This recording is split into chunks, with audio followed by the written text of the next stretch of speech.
Hello students, मैं हूं Jitendra Ajmera the crazy programmers की तरफ से। आज वाले वीडियो में हम पढ़ने वाले हैं टाइप्स ऑफ ट्रांजैक्शन एग्जीक्यूशन। देखिए, ट्रांजैक्शन क्या होता है इसके लिए हम सेपरेट वीडियो बना चुके हैं, उसका लिंक आपको डिस्क्रिप्शन बॉक्स में अवेलेबल हो जाएगा। ट्रांजैक्शन कंसेप्ट या फिर ट्रांजैक्शन डेटाबेस का एक बहुत ही इंपॉर्टेंट पार्ट है, इसलिए आई पर्सनली सजेस्ट कि आप ट्रांजैक्शन कंसेप्ट क्या होता है पहले इसको समझ लीजिए, एंड देन इस वीडियो को अगर आप देखेंगे तो आपको ज्यादा आसानी से समझ में आ जाएगा। ठीक है, तो यहाँ पे एक बार अगर मैं शॉर्ट में बता दूं तो ट्रांजैक्शन क्या होता है कि किसी भी डेटाबेस के ऊपर या डेटाबेस के उस पार्ट किसी भी पार्ट के ऊपर हम जो भी सेट ऑफ ऑपरेशंस अप्लाई करते हैं उस सेट ऑफ ऑपरेशंस को बोला जाता है ट्रांजैक्शन। ट्रांजैक्शन अगर सक्सेसफुल रहता है तो हमें हमारा डिजायर्ड आउटपुट मिलता है, और अगर फेलियर रहता है तो हम ट्रांजैक्शन को फिर से परफॉर्म कर सकते हैं। क्योंकि अगर मैं ऐसा बोल दूं कि नहीं, एक काम करो, एक डेटाबेस लो, उसके अंदर पहले जो है मुझे सिटी शो कराओ, देन मुझे उसके सिटी चेंज करो, देन मुझे जो है उसका जो है मोबाइल नंबर शो करो, उसे चेंज करो, तो मैं 4 अलग अलग इंस्ट्रक्शन देने के बजाय एक ट्रांजैक्शन डिजाइन करूंगा, ट्रांजैक्शन T1, जिसके अंदर मैं 4 ऑपरेशन लूंगा। ठीक है, show city, update city, show mobile number, update mobile number. अब मुझे हर बार 4 अलग अलग कमांड देने के बजाय सीधा यही ट्रांजैक्शन का एक ही बार में एग्जीक्यूट कर देना है, तो ये चारों ऑपरेशन एक साथ परफॉर्म हो जाएंगे। तो ये होता है हमारा ट्रांजैक्शन। लेकिन ट्रांजैक्शन एग्जीक्यूट कैसे होते हैं? ठीक है, ट्रांजैक्शन एग्जीक्यूट होने के 3 मेन तरीके हैं: serial execution, parallel execution and concurrent execution. ठीक है, इसमें अगर हम बात करें सीरियल एग्जीक्यूशन की, तो सीरियल एग्जीक्यूशन में क्या होता है कि जैसे सपोज 2 ट्रांजैक्शन एक साथ एग्जीक्यूट होने के लिए आए, लेकिन पहले फर्स्ट ट्रांजैक्शन जो आया है वो एग्जीक्यूट होगा जब उसका एग्जीक्यूशन कंप्लीट हो जाएगा, उसी के बाद सेकंड ट्रांजैक्शन जो है उसका एग्जीक्यूशन स्टार्ट होगा। ठीक है, अब ऐसा क्यों? ऐसा इसलिए होता है कि प्रोसेसर जो होते हैं हमारे सिस्टम के अंदर में, कंप्यूटर्स के अंदर जो प्रोसेसर होते हैं वो एक बार में एक ट्रांजैक्शन को ही एग्जीक्यूट कर सकते हैं। यानी कि जिस भी सिस्टम के अंदर एक प्रोसेसर लगा हुआ है, यूनिप्रोसेसर सिस्टम जो है वो सीरियल एग्जीक्यूशन करता है, एक बार में एक ट्रांजैक्शन को एग्जीक्यूट करेगा और दूसरे को वेट करना पड़ता है। फिर बात करते हैं पैरेलल एग्जीक्यूशन की। पैरेलल एग्जीक्यूशन में क्या होता है, 2 ट्रांजैक्शन जो होते हैं वो एक साथ एग्जीक्यूट हो रहे होते हैं। ठीक है, यानी कि दोनों आए एक ही टाइम पे और दोनों एक साथ एग्जीक्यूट होना भी स्टार्ट हो गए। ठीक है, इसको बोलते हैं पैरेलल एग्जीक्यूशन। लेकिन यहाँ पे हमें ऐसी कंडीशन में एक से ज्यादा प्रोसेसर की रिक्वायरमेंट होती है। सपोज जैसे मुझे 2 ट्रांजैक्शन को एक साथ एग्जीक्यूट करना है, तो मुझे ऐसा सिस्टम चाहिएगा, ऐसा कंप्यूटर चाहिएगा जिसके अंदर 2 प्रोसेसर हो, ताकि ये पैरेलल एग्जीक्यूशन में परफॉर्म करा सकूं। पैरेलल एग्जीक्यूशन में आप मल्टीपल ट्रांजैक्शन एक साथ रन कर सकते हैं, बट ये याद रखिएगा कि ये डिपेंड करेगा नंबर ऑफ प्रोसेसर कितना है। सपोज जैसे 2 प्रोसेसर है तो 2 ट्रांजैक्शन ही एक साथ पैरेलल एग्जीक्यूट हो सकते हैं। अगर 3 प्रोसेसर है तो 3 ट्रांजैक्शन ही एक साथ एग्जीक्यूट हो सकते हैं, इस तरह से। ओके, कॉन्करेंट एग्जीक्यूशन, देखिए ये काफी इंटरेस्टिंग है। ठीक है, लेकिन एक बार मैं यहाँ शॉर्ट में बता दूं, कॉन्करेंट एग्जीक्यूशन में क्या होता है कि सेकंड प्रोसेस जो होता है, ठीक है, वो फर्स्ट ट्रांजैक्शन के कंप्लीट होने से पहले ही स्टार्ट हो जाता है, और यहाँ पे आपको 2 प्रोसेसर की रिक्वायरमेंट नहीं रहेगी, बल्कि एक ही प्रोसेसर की मदद से ये अचीव कर लिया जाता है। यहाँ पे प्रोसेसर जो आपका होता है, ठीक है, वो एक्चुअली साइक्लिंग कंसेप्ट जो होता है उसे यूज करता है, यानी कि ये टाइम शेयरिंग करता है यहाँ पे हमारा प्रोसेसर, और टाइम स्लॉट्स बना करके एक टाइम स्लॉट फर्स्ट ट्रांजैक्शन को देगा, दूसरा टाइम स्लॉट जो है सेकंड ट्रांजैक्शन को देगा। इस तरह से 3 तरह से जो ट्रांजैक्शन एग्जीक्यूट होते हैं। इस वाले वीडियो में हम पढ़ेंगे सीरियल एग्जीक्यूशन और पैरेलल एग्जीक्यूशन, और कॉन्करेंट के लिए हमने एक अलग से वीडियो बनाया है, उसका लिंक आपको ऑलरेडी डिस्क्रिप्शन बॉक्स में अवेलेबल है। अब बात करते हैं सीरियल एग्जीक्यूशन की। ठीक है, सीरियल एग्जीक्यूशन के अंदर क्या, सपोज जैसे मैं यहाँ पे, आप इस वाले डायग्राम को देखिए, यहाँ पे क्या हो रहा है, 2 ट्रांजैक्शन मैंने बता रखे हैं, transaction T1, transaction T2। Transaction T1 क्या कह रहा है कि A जो वैल्यू है उसके अंदर से 150 लेस कर दो। पहले इस ट्रांजैक्शन के अंदर 2 ऑपरेशन हो रहा है, पहला A को रीड करो, देन उसके अंदर से 150 लेस कर दो, जो नई वैल्यू आई है A की उसको राइट कर दो। देन उसके बाद में दूसरा ऑपरेशन क्या है, अब B को रीड करो, उसके अंदर 150 ऐड कर दो, B की जो नई वैल्यू उसको राइट कर दो। इन 2 ऑपरेशन को मिलाकर के T1 बना है। अब बात करते हैं T2 ट्रांजैक्शन की। इसमें क्या है, पहले A को रीड करो, फिर टेम्परेरी वैल्यू जनरेट करो 0.1 इंटू A। यहाँ पे एक तरह से हम A की वैल्यू का 10% निकाल रहे हैं। ठीक है, अब इस A की वैल्यू को जो है हमने टेम्प में डाल दिया, और फिर इस A की वैल्यू को हमने राइट कर दिया।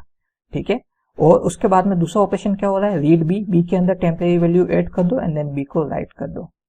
ठीक है, यानी कि फर्स्ट वाले ट्रांजैक्शन के अंदर जो है हमने A में से 150 लेस कर दिया, एंड देन उस 150 को हमने B की वैल्यू में ऐड कर दिया।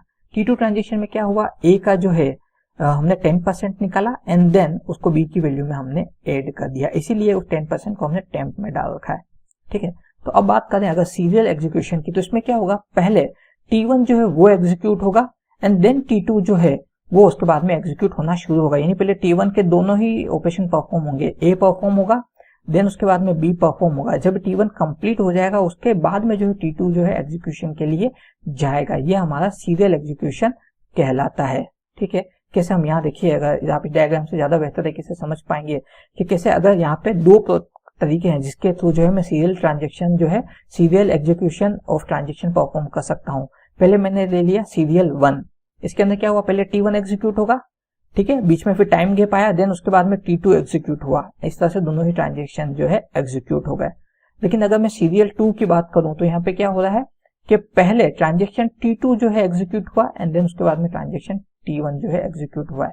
यहाँ पे आप दोनों में से कोई भी कंसेप्ट अप्लाई कर सकते हैं। ठीक है, चूंकि T1 और T2 दोनों एक दूसरे से बिल्कुल आइसोलेट है, एक दूसरे से इनकी वैल्यू कुछ भी लेना देना नहीं है। अब आप बोलोगे सर ए और बी की तो वैल्यूज है, ठीक है, तो यहाँ पे क्या हो रहा है भाई, पहले T1 एग्जीक्यूट हो रहा है तब जो है वो ए और बी की वैल्यू को यूज कर रहा है। ठीक है, देन जब ये कंप्लीट होगा देन उसके बाद में T2 में वापस ए और बी की यही वाली वैल्यूज आएगी।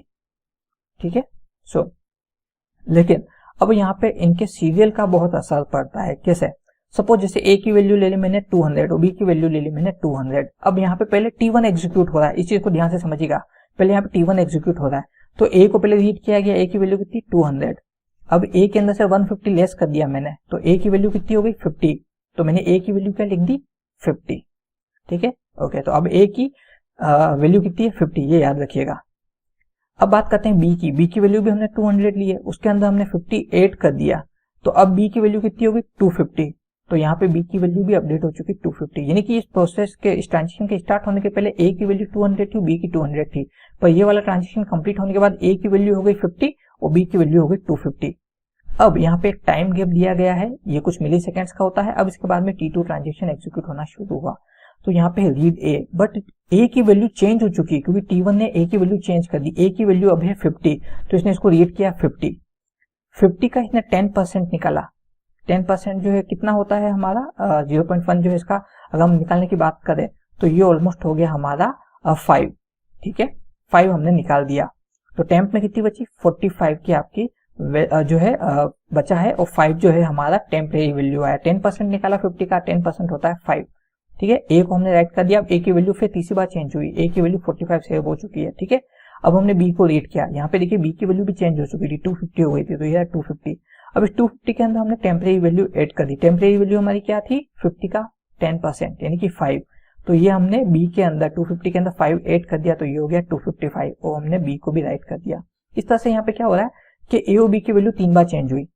ट्रांजेक्शन T1 शुरू होने से पहले ए की वैल्यू 200 थी, बी की भी 200 थी, लेकिन ट्रांजेक्शन T1 कंप्लीट होने के बाद में A1 की वैल्यू 50 हो गई और ए की वैल्यू 50 हो गई और बी की वैल्यू 250 हो गई। ठीक है, यहाँ पे फर्स्ट टाइम जो है वैल्यू चेंज हो चुकी है बी की। ठीक है, दी हुई वैल्यू के मुकाबले। अब T2 एग्जीक्यूट हुआ तो यहाँ पे ए की वैल्यू जो है फिर से चेंज हुई, 45 हुई, ये सेकंड टाइम चेंज हुआ है और बी की वैल्यू भी आपस चेंज होकर के 255 हुई। इस तरह से यहाँ पे T1 पहले एग्जीक्यूट हुआ है और T2 बाद में, तो T2 को वो वैल्यू मिलेगी जो T1 की वजह से अपडेट हुई है। ठीक है, ऐसा नहीं है कि आइडल वैल्यू यहाँ पे भी 200 और यहाँ पे भी 200 मिलेगी ए की वैल्यू, नहीं भाई, जो ट्रांजेक्शन पहले हो रहा है वो जो भी वैल्यूज में चेंजेस करेगा वही अपडेटेड वैल्यू जो है आपके सेकेंडरी ट्रांजेक्शन को मिलेगी। लेकिन अगर मैं चाहता हूँ कि नहीं भाई पहले मेरा T2 एग्जीक्यूट हो एंड देन T1 हो तो मैं वो भी कर सकता हूँ। अब यहाँ पे जैसे हम अगर देखें इस जगह पे देखिए आप, तो यहाँ पे क्या हो रहा है, रीड ए को रीड किया गया। ठीक है, इस जगह हम ध्यान से देखते हैं तो रीड ए यानी कि 200, अब उसका 10% निकाला तो 10% कितना होता है 20। ठीक है, 20 जो है और ए के अंदर बचा कितना है हमारा 20% निकालने के बाद में ए में कितना बचा 180, तो ए की वैल्यू क्या हो गई 180, याद रखिएगा। ठीक है, और उसके बाद में बी को रीड किया गया, बी भी है कितना 200, बी के अंदर टेम्परेरी वैल्यू ऐड कर दो यानी कि 20 जो हमने यहाँ से निकाला था, तो 200 प्लस 20 तो बी की वैल्यू कितनी होगी 220, यानी कि ए की वैल्यू तो हो गई 180 और बी की वैल्यू हो गई जो है आपकी 220, यानी बिल्कुल अलग, क्योंकि यहाँ पे T2 पहले एग्जीक्यूट हो रहा है। अब इसके बाद में T1 आया तो इसको पहले करना है ए को रीड करना है, ए की वैल्यू तो 180 है तो ए के अंदर से 50 लेस कर दिया, तो 180 में से 50 लेस किया तो ये हो गया 130, तो अब यहाँ पे ए की वैल्यू क्या हो गई 130। ठीक है, एंड देन बी की वैल्यू रीड की जो यहाँ से आई थी 220, उसके अंदर 50 ऐड करना है, तो अब जो है वैल्यू कितनी हो गई हमारे यहाँ पे, इसकी वैल्यू हो गई हमारी टोटल मिलाकर के 220 प्लस 50 ये हो गया 270। तो इस तरह से कौन सा ट्रांजेक्शन पहले एग्जीक्यूट होगा ये सीरियल डिसाइड करता है। फर्स्ट वाला ये है S1 सीरियल जिसके अंदर T1 पहले जाए T2 बाद में, ये हमारा सीरियल 1 है। सीरियल 2 क्या कह रहा है कि पहले जो है T2 जाएगा देन T1 जाएगा। तो सीरियल जिस तरह का आप लेते हैं उसके अकॉर्डिंग कंप्लीटली आउटपुट वैल्यूज बदल जाती है। ठीक है, तो ये चीज और ये जो है इनको शेड्यूल बोला जाता है। ये शेड्यूल जहाँ पे T1 पहले जा रहा है T2 बाद में, तो ये है आपका शेड्यूल 1। ये है शेड्यूल 2 जहाँ पे T2 पहले जा रहा है T1 बाद में। तो इस तरह से हमने सीरियल के अंदर देखा कि सीरियल एग्जीक्यूशन के अंदर जो है पहले कोई जितने भी नंबर ऑफ ट्रांजेक्शन अवेलेबल है उनमें जो है सबसे पहले जो है वो जो फर्स्ट वाला जो है वो एग्जीक्यूट होगा, देन सेकंड वाला। अब ये फर्स्ट कौन सा जाएगा और सेकंड कौन सा जाएगा, ये शेड्यूल के टाइम पे डिसाइड किया जाता है। ठीक है, इस तरह से क्लियर है। अब बात करते हैं, अब ऐसा क्यों किया जाता है, क्योंकि ताकि ऐसा करने की वजह से डेटाबेस हमेशा कंसिस्टेंट स्टेट में रहता है। ठीक है, ठीक है। अब हम बात करें पैरेलल एग्जीक्यूशन की। पैरेलल एग्जीक्यूशन के अंदर क्या होता है कि दोनों ही ट्रांजेक्शन एक साथ एग्जीक्यूट होना शुरू हो जाएंगे।